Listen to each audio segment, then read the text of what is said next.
Инициативата в Созопол за поредна година беше на тракийско дружество Яни Попов, за което днешната светла дата е най-значима в календара от събитията, в които активно се включват.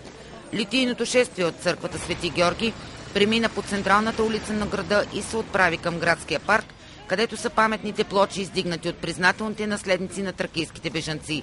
Цветя поднесоха не само от дружество Яни Попов, но и други институции, организации, съюзи и граждани. За нас, тракийци, и ние сме потомци на тракийци, винаги с радост.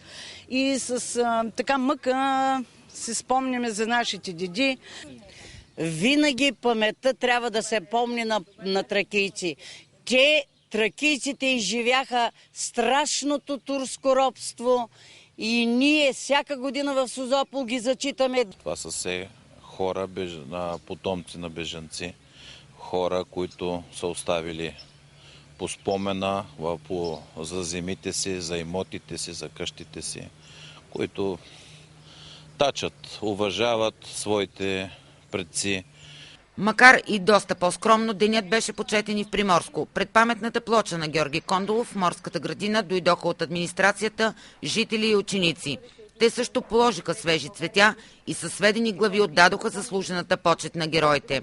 Никога да не забравяме, че сме българи. Нека винаги да се гордееме с това, че сме българи и гордо да носиме в сърцата си България.